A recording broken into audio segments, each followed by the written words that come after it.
And next up, we have number 4 ranked UFC bantamweight Cory Sandhagen. Morning, Cory. Or evening. Good morning. How you guys doing? First off, we have Jay Anderson. I'm looking with at the camera. Oh, okay. First up, we have Jay Anderson with Cage Side Press. Thanks very much. And good evening, Cory. How you doing? I'm good, man. How are you? Good, thanks. I want to start, Marlon has said he's expecting a war in this fight, and I think it feels like that's a pretty safe assumption, but do you have any expectations going into a fight like this, or do you just try to avoid all that and see what plays out? Yeah, I'm avoiding all expectations. I think Marlon hasn't fought in a really long time, so who knows what Marlon has been learning and working on in that time. And I'm not going to bank on his. Everyone keeps saying it's his conditioning. I'm not banking on that. I'm not going to feed myself that narrative. I'm anticipating the best Marlon that Marlon's going to be, and I'm going in with really no anticipation of him doing certain things or just striking or wrestling or whatever it is. I'm going to kind of take the fight just moment by moment. When you go back to his last performance against Aldo, I mean, obviously it was controversial. Jose went on to get the title opportunity. Did you think Marlon had done enough to win that fight? I did think that Marlon won that fight. It was a little bit of a weird fight. But yeah, I mean, if I had scored, I would probably have given it to Marlon. Now, you're coming into this off the loss to Aljo. I mean, do you feel it makes sense for him to get the next title shot? Because the other kind of angle to this is Marlon's thinking, hey, maybe if I put on a big performance, I can jump the line. Yeah, potentially. I think, there's arguments for everyone, I think Aljamain has a really solid argument, and I think that he should be the one to be fighting for the belt next. So, I don't really know what the holdup is with that, but I don't know. Fair enough. And, going out to Fight Island for this one, after competing in Vegas in June, how much of an obstacle is it in terms of travel and the time of day you're going to be fighting it at, all that stuff? Hasn't been too bad yet. Maybe it'll get bad. I don't know. Weigh-ins is at night now, so that kind of feels like a little old school. But before we were all a little bit spoiled and had those early morning weigh-ins. But so weigh-ins is at night, and then we fight early in the morning. So that might be a little bit of an obstacle for some guys. But I think as long as you kind of plan accordingly, it shouldn't be too big of an issue. But it's definitely something that if you mess it up, yeah, you're not going to be in good shape for the fight day. All right. Well, thanks very much, Cory. Best of luck this weekend. Yeah, thanks a lot, man. Next, we have Martina with In the Cage, Poland. Hello, sir. Do you hear me? Hello? Hi, sir. Do you hear me? Hello. Oh, great. Yep. Sir, just 2 small questions from me. First of all, I would like to know, how do you feel on Yas Island with all this high humidity of air and the time change? What does it mean for you before the fight? It honestly hasn't been too bad. Been waking up at like 1 or 2 in the morning and then going to bed around like 3 or 4 in the afternoon. I mean, so that's a little bit weird, but it doesn't, like, my rest and my body feels okay. It's just kind of like weird to wake up at 1 in the morning and then look at your watch and have the day be half over and it's only like 9 o'clock in the morning. That's a weird feeling, but as far as like physically, it's not too impactful. You are now at number 4 in bantamweight division. How many fights do you need to win to receive a title shot, in your opinion? I think probably 1 or 2. It depends. If I do really good against Marlon and I really outclass him or I get a finish, I could see them doing it right afterwards, or I could see them. Frankie just had a really big win. TJ's coming back. All those still coming off of that championship loss, and so who knows what they'll do. But I think probably 2. But anything happens in the sport. Like. I had a really bad fight in my last one, and now I'm fighting the #1 contender, and it could potentially be for a title shot afterwards. So anything can happen, you know, but I realistically probably 2. How do you feel fighting in main event? Does it give you some additional stress or something? I wouldn't call it stress. I'm definitely really excited and really grateful to be able to do that, and I'm really excited. And yeah, I've always kind of wanted to feel what a five round fight feels like. I never got to experience that, and I'm excited to see what that does to my brain and my body, and face whatever type of adversity I need to face. Understand. Thank you, sir. That's all from me. And next we have Augusto with Okay. MMA. Cory, how are you? Hey, I'm good. How are you? Fine, thank you. Cory, you have mentioned Marlon last fight was almost a year ago. You have fought during the pandemic. You know all the procedures and how this new normality works. So do you think you have an advantage over Marlon because of that? I think definitely him not fighting for a year and me fighting only 4 or 5 months ago or whenever that was is going to definitely be in favor of me, especially with kind of how weird everything is right now. I think that it will be an advantage. I hadn't really thought about it too much, but yeah, I suppose that will, I think, affect him a little bit more than it's going to affect me. And what changes have you made since your last fight? Are there any new tricks under your sleeve? Yeah, sure.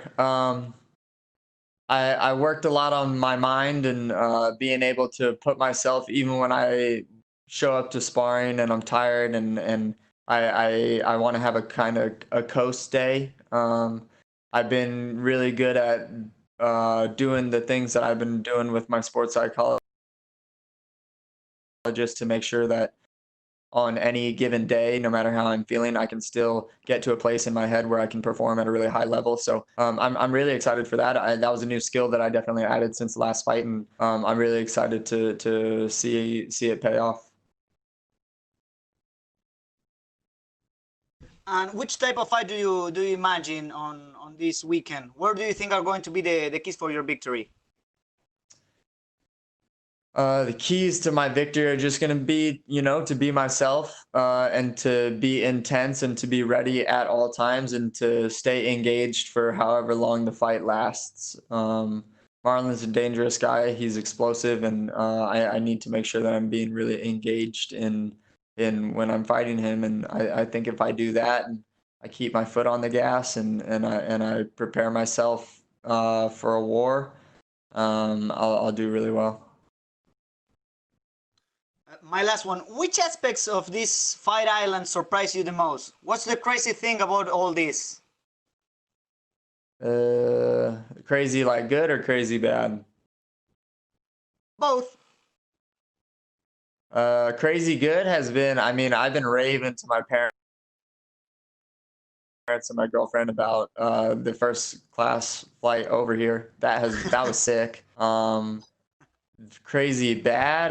It's a little crazy to wake up at 2 o'clock in the morning and then just be up until like 3 in the afternoon. That's a little bit weird, but nothing has been really too unexpected. It's really hot out here. I went to the beach earlier and was only able to be in the sun for like 10 minutes before I was too worried about going into a fight really sunburnt, because that would definitely not be good. But yeah, I mean, everything's pretty as expected.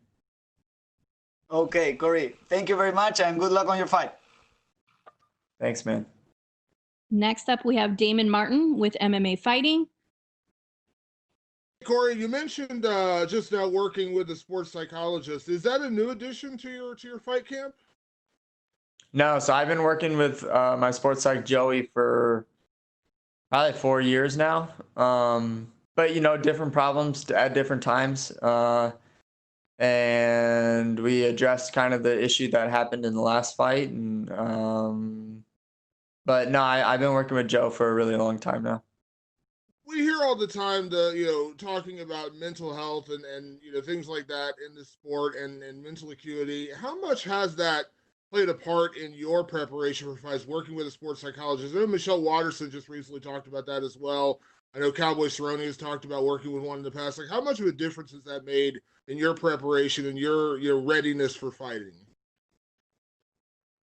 It's pretty day and night. One like you can use there, so the sports psychs, you know, that they work for a number of reasons. One is that they're there to talk to help put out whatever fires, you know, so whatever nerves are coming up or whatever kind of like silly things are running through your head, they help you kind of sort your way through there. And then there's performance-based things where they actually help you be better at performing through different exercises. So early, I think in sports psychology, when you're working with someone, it's a lot of putting out fires, and then once you get pretty good at honing enough skills to be able to put out most of the fires on your own, and you don't need them anymore, then you can kind of go to the performance part, and that's where I feel like I have been maybe the last like 4 or 5 months is honing those like performance skills, if that's what you want to call them. Yeah. Also, obviously working with your team at Elevation Fight Team, you guys are one of the biggest teams with one of the most guys fighting in the UFC, Bellator, places like that. But you kind of slip under the radar all the time. You're not one of the loudest teams out there. But what has it been like working with that team? And kind of give me an idea like what this camp has been like for you, because I know like you got a fight coming. Obviously, Justin's got a fight coming up. Drew, kind of give me an idea like what that is like working with that kind of team where you guys are just out there working, but we don't really hear a ton about you. Yeah.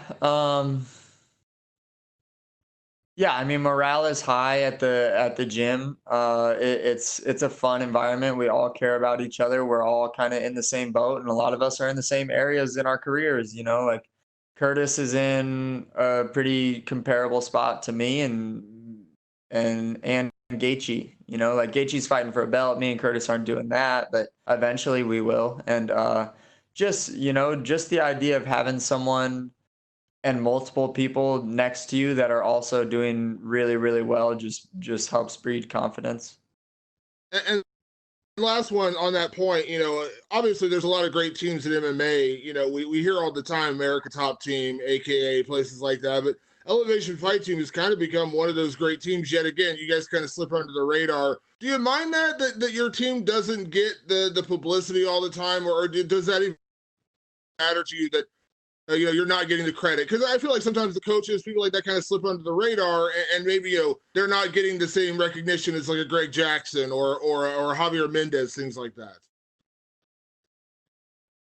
I personally don't mind. I'm not in it to get credit. I'm in it to win a world title and to fight the best guys and to be the best me that I can be, and retire with a legacy that is world renowned. So for me, I mean, all of that obviously includes a lot of credit, but that's not kind of the forefront on my brain. But I mean, people will start taking notice, man. It takes time, and we don't have too many like crazy loudmouth, big, huge personalities. But I think that we're all just happy that we're all doing well. Thank you, Cory. Thanks, Damon. And last, we have your questions with Sportskeeda India.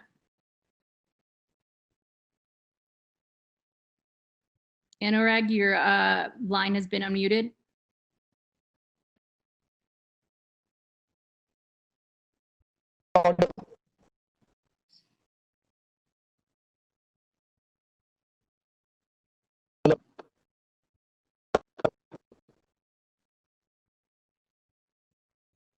Can't hear you very well.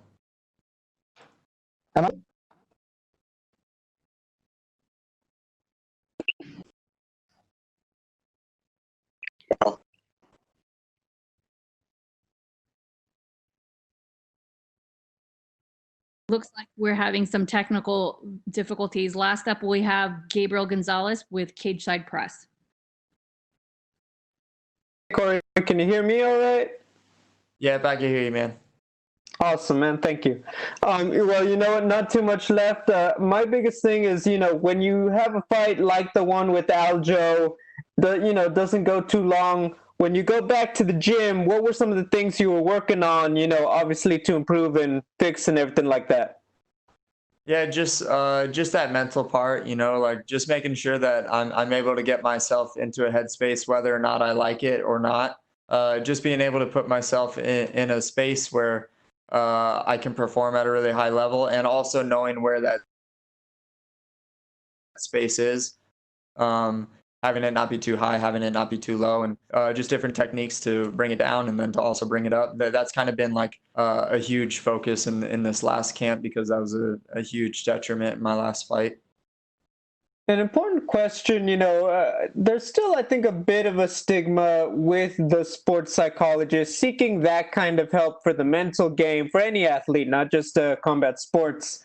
What would you say to fighters who are, it could benefit them, but they're still on the fence about maybe seeking that kind of help? I would tell them if they have the resources, they need to do it. It's something that fighting's different, man. Like I know that other sports are definitely still competitive and yada yada, but fighting's different, and it comes with it's just more. It involves more soul, and I believe, and working with the sports psych and being able to figure out where your demons are and what you need to work on mentally, and just not kind of overlooking them and feed into the meathead culture that we sometimes have in MMA, and just being okay with needing some help in your brain. There's nothing wrong with that. You're a little bit silly if you don't do that, in my opinion. To shift gears a little bit, this is your division. Do you know, or I guess, what do you think is up? Why haven't they announced Aljo versus Petr Yan yet? Yeah, I don't know. Everyone kind of keeps asking me that. I have no idea. Maybe they don't have a date. I can speculate a lot, but I don't know. My final one, you're in a bubble, you're on Fight Island. If you were to get this big victory on Saturday, have you imagined how you would set up a celebration? I think I'm just going to enjoy my time with my coaches. We've been spending a lot of time together, as you can imagine, in quarantine, but it's been fun, it's been bonding, and I really want to celebrate a win, and I want to get it for those guys as well, because they've been sitting in a lot of hotel rooms for a lot of hours just to help me out in my fights. So that's what I'm looking forward to. Hey, thank you, Cory. Good luck. Thanks, man. Thanks, Cory. That's all we have for you today. Yeah, thanks, Nabi. Okay.